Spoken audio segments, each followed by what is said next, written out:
We are at the Redfish School of Change. We are learning from the Salish Sea on how to create and sustain environmental and social change. Hi, my name is Bridget Woods. Together with my partner AC Wood, we are going to be looking at how climate change affects relationships.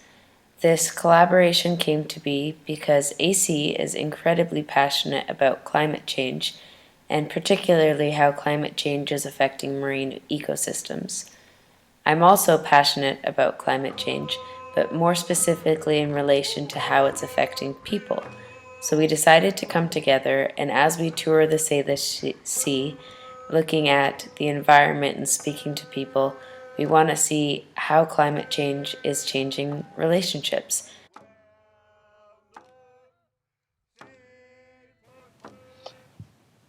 Hi there, my name is AC Wood, and I am a visitor to and was raised in Snohomish Territory in a small town called Bothell. The project that I'm hoping to work on here at Redfish includes introducing to the public the consequences of climate change throughout the Salish Sea region. I've been inspired to work on this project due to a love of the ocean that I've had ever since I was a kid. Ever since I was small, my parents knew that I was going to be a scientist, and I grew up just watching nature documentaries and falling in love with the ocean, and I had a real passion for it that stayed all through elementary, middle, and high school. And now that I'm in college, I want to do something with it. I spent a brief amount of time in Hawaii, and while I was there, I learned about the struggles of the indigenous people to reclaim their sovereignty. And I looked into problems facing the indigenous people back home here in the Salish Sea. So the Redfish School of Change has, for the first time this year, been placed in the Salish Sea. And so we've been traveling throughout the Salish Sea in an attempt to learn more about this place in a real kind of place-based experiential learning model. And part of learning about a place is looking at both the present people that we meet and the things that we see, but by trying to understand the present, we have to look to the past and look to history. And that involves both kind of the geology of place, the geography of place, and then also a huge component of this has been looking at the non-English speakers, the Coast Salish people that have lived here for tens of thousands of years, and how they managed this ecosystem and this kind of environment that we're learning from. Well, we do have all those rights.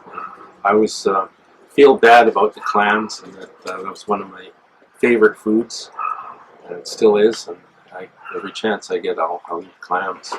But the clams now are polluted, and really we can't eat them. I mean, our people still do anyway, even though they're polluted, and I believe will probably cause cancer, something down the way, or some kind of illness. Originally, we were focusing on the relationship between people and land, and especially how Indigenous relationships to land change with climate change.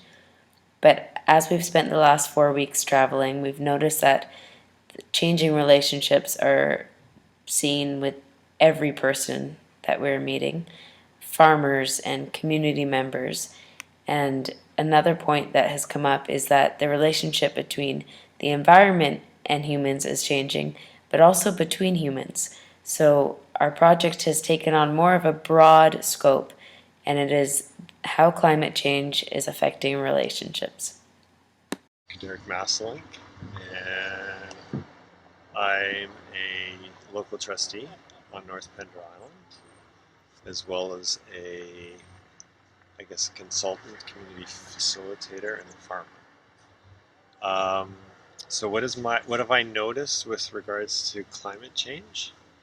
I'm starting to see. I mean, we're definitely seeing weather issues. In the summer, we've got a really dry summer that's affecting people here, worries about water. Um, I'm seeing, and the winters seem to be wetter. Um, and what I'm seeing, I guess what I'm noticing, or what I'm a little bit concerned about, is how it's impacting our relationships with each other. Because there's people worry about things like the weather more, and those worries, they seem to be taking out those worries and fears out on each other. And so being a little bit more hard on each other if somebody's not doing things according to the way that they think that they should be done, worrying about impacts on wildlife like whales, and so I'm seeing people being a little bit harder on each other. Climate change has had a profound and long-reaching effect on the Salish Sea. It has caused many people to reevaluate their relationships with the land. Warmer and earlier seasons are becoming the norm, and natural patterns are starting to shift accordingly. But through the effects of climate change, different communities have come together positively to try and make a difference.